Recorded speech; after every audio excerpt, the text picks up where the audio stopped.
ಗುರುಜಿ, ಹೇಳಿ. ಆ ಉಚ್ಚಂಗಿ ಮುಂದೆ ಸ್ವಲ್ಪ ಕತೆ ವಿವರಿಸಿ ಹೇಳ್ತೀವಿ. ಓ, ಧಾರಾಳವಾಗಿ. ಅದು ಮಧುಕರಿ ನಾಯಕರ ಅಣ್ಣ ಒಬ್ರು ಕೋಟೆ ಕಟ್ಟಿಸ್ತಾರೆ, ಉಚ್ಚಂಗಿ ಗುಡ್ಡ ಅಂತ. ಆ ಗುಡ್ಡದ ಮೇಲೆ ಕೋಟೆ ಕಟ್ಟಿಸ್ತಾರೆ.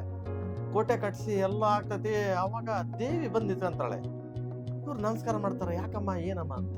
ಇಲ್ಲಿ ನಿನಗೆ ಸರಿ ಬರಲ್ಲ ಈ ಬೆಟ್ಟ, ಇಲ್ಲಿ ನಿನಗೆ ಉದ್ಧಾರ ಆಗಕ್ಕೆ ದಾರಿ ಇಲ್ಲ, ಇಲ್ಲಿ ನಿನಗೆ ನನಗೆ ದೇವಸ್ಥಾನ ಮಾಡಿಬಿಡು, ನಾನು ಬಂದು ನೆಲೆಸ್ತಾನೆ. ನಾನು ಆಯಿತು ಅಂತ ದೇವಸ್ಥಾನ ಅದೆಲ್ಲ ಕೋಟೆ ಆಗಿರ್ತೈತಿ. ದೇವಸ್ಥಾನ ಕಟ್ಟಿಸ್ತಾರೆ. ದೇವಸ್ಥಾನ ಎಲ್ಲ ಕಟ್ಟಿದ ಮೇಲೆ ದೇವಿನ ಸ್ಥಾಪನೆ ಮಾಡಿಸ್ತಾರೆ. ಅಲ್ಲಿ ಆ ದೇವಿಗೆ ಬರೋಂಥ ಜನಗಳು ಸಿದ್ಧರು ಅಂತಾರೆ. ಸಿದ್ಧರು, ದಾಸರು, ಜೋಗಿಗಳು, ಇಂಥ ಬಹಳ ಜನ ಅವರೆಲ್ಲ ಬಂದು ನೆಲೆಸ್ತಾ ಇರ್ತಾರೆ. ಆ ಬೆಟ್ಟದಲ್ಲೇ ಇರ್ತಾರೆ ಯಾವಾಗಲೂ. ಅಲ್ಲೇ ಊಟ, ಅಡುಗೆ, ತಿಂಡಿ ಎಲ್ಲ.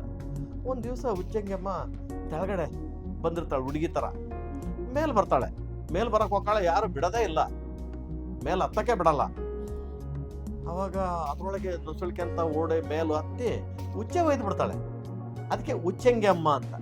ಆ ಏನು ಉಚ್ಚೆ ಒಯ್ದ್ಮೇಲೆ ಏನಿತ್ತಲ್ಲ ಅಲ್ಲಿ ಸಿದ್ರು ಬಂದ್ರು ಎಲ್ಲ ಕಿತ್ಕೊಂಡು ಹೋಗ್ಬಿಡ್ತು. ಅದಕ್ಕೆ ಉಚ್ಚಂಗಿಯಮ್ಮ. ಅವಳ ಹೆಸರು ಕೆಂಚಮ್ಮ, ಉಚ್ಚಂಗಿಯಮ್ಮ ಅಂತ ಎಲ್ಲ ಕರೀತಾರೆ ಇವರು. ಆಮೇಲೆ ಅಲ್ಲಿ ಪುರೋಹಿತರು ಮಧ್ಯನೇ ಇದಾವೆ. ಪುರೋಹಿತರ ಮನೆಗಳು ಒಂದು 8 ಮಧ್ಯೆ ಇದಾವೆ ಅಲ್ಲೇ. ಅವ್ರೇನ್ ಮಾಡ್ತಾರೆ, ದಿವಸ ಅಭಿಷೇಕ ಸ್ನಾನಕ್ಕೆ ಹೋಗ್ಬೇಕಾರೆ ಒಂದು ಎಡಿಗೆ ಅಂತ. ಎಡಿಗೆಗೆ ತೆಳಗೊಂದು ಸಿಂಬೆ, ಮೇಲೊಂದು ಸಿಂಬೆ ಇರ್ತದೆ. ಮೇಲ್ಗಡೆ ಸಿಂಬೆ ನೀರು ಇಟ್ಕೊಳೋದು ಅಭಿಷೇಕಕ್ಕೆ, ತೆಳಗಡೆ ಸಿಂಬೆ ತಲೆ ಮೇಲೆ ಇಟ್ಕೊಳಕ್ಕೆ ಅಂತ. ಸರಿ, ಅಭಿಷೇಕಕ್ಕೆ ಎಲ್ಲ ನೀರು ಗೀರು ಎಲ್ಲ ತಗೊಂಡು ಹೋಗಬೇಕಾರೆ ಮಗು ಆಳ್ತಾ ಇರ್ತೈತಿ. ಆ ಮಗುನು ಎತ್ಕೊಂಡು ಮೇಲ್ಗಡೆ ಹೋಗ್ಬಿಡ್ತಾರೆ. ಹೋಗಿ ಅಭಿಷೇಕ ಪೂಜೆ ಎಲ್ಲ ಮಾಡಿ ನೈವೇದ್ಯದ ಮಂಡಲ ಅಂತ ಹೇಳ್ತೇವೆ, ನೈವೇದ್ಯ ಮಂಡಲ ಅಂತ. ಆ ಮಂಡಲ ಹಾಕಿ ಅರ್ಶಿನ ಕುಂಕುಮ ಎಲ್ಲ ಹಾಕಿ ನೈವೇದ್ಯ ಅಂತ ಬುಟ್ಟಕ್ಕೆ ಕೈ ಹಾಕ್ತಾರೆ. ಬುಟ್ಟಿ ಒಳಗೆ ನೈವೇದ್ಯನೇ ತಂದೆ ಇಲ್ಲ, ಮರ್ತು ಬಂದ್ಬಿಟ್ಟಾರೆ. ಮಗು ಆಡ್ತಾ ಇತ್ತು ಬಿಡು ಅಂತಂದೇಳಿ ಬಡಬಡ ತೆಳಗೆ ಇಳಿದು ತರಕ್ಕೆ ಅಂತ ಓದ್ಬಿಟ್ಲೇನೆ ಈ ಮಗು ಸೀದಾ ಆ ಮಂಡಲದ ಮೇಲೆ ಬಂದು ನಿಂತ್ಕೊಂಡ್ಬಿಡ್ತದೆ. ಗೊತ್ತಿಲ್ಲ ಅದಕ್ಕೆ.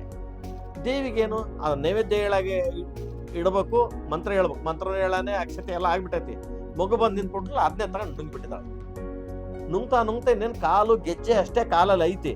ಅವಾಗ ಇವನ್ ಬಂದು ನೋಡ್ತಾನೆ, ಮಗು ಇಲ್ಲ. ಮೇಲೆ ನೋಡ್ತಾನೆ, ಕಾಳಿ ಬಾಯಾಗೆ ಐತದ. ಆ ಬೆಟ್ಟ ಹಿಡ್ಕೊಂಡ್ಬಿಡ್ತಾನೆ.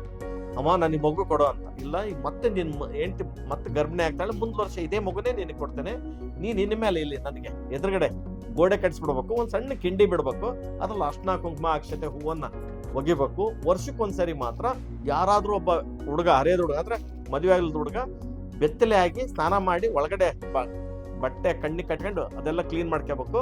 ಅವಾಗ ಒಂದ್ ಚಂಬು ನೀರು ಹಾಕಿ ಅಭಿಷೇಕ ಪೂಜೆ ಅಷ್ಟೇ ಕತ್ಲೆ ಅದ್ ಮಾಡ್ಕೋಬೇಕು ಅಂತ ಹೇಳಿ ಅವಳೇನ್ ಮಾಡ್ತಾಳೆ, ಅದೃಶ್ಯ ಆಗ್ಬಿಡ್ತಾಳೆ. ಅದ್ರ ಒಳಗಡೆ ಇದ್ದಾಳೆ. ಈಗ ಮುಂದ್ಗಡೆ ಇರೋದು ಉತ್ಸವ ಮೂರ್ತಿ, ಅಂದ್ರೆ ಮೆರವಣಿಗೆ ಹೋಗೋ ಮೂರ್ತಿ. ಅದಕ್ಕೆ ಉತ್ಸವ ಅಂಬ ಅಂತಾಳೆ. ಅತ್ಲಾಗೆ ಉಚ್ಚಂಗಿ ಕೆಂಚಮ್ಮ, ಇತ್ಲಾಗೆ ಉಚ್ಚಂಗಿಯಮ್ಮ, ಇತ್ಲಾಗೆ ಉತ್ಸವಾಂಬ. ಈಗ ಎಲ್ಲರೂ ಹೇಳೋದೇನು ಉಚ್ಚಂಗಿಯಮ್ಮ ಅಂತಾರೆ. ಉಚ್ಚಂಗಿಯಮ್ಮ ಅಲ್ಲ, ಉಚ್ಚಂಗಿ ಕೆಂಚಮ್ಮ ಅವಳ ಹೆಸರು. ಹಂಗಾಗಿ ಇದ್ರ ಕಥೆದು ವಿವರ. ಉಚ್ಚಂಗಿ ಕೆಂಚಮ್ಮ. ಹೌದು, ಹೌದು, ಥ್ಯಾಂಕ್ ಯು. ಹೌದು.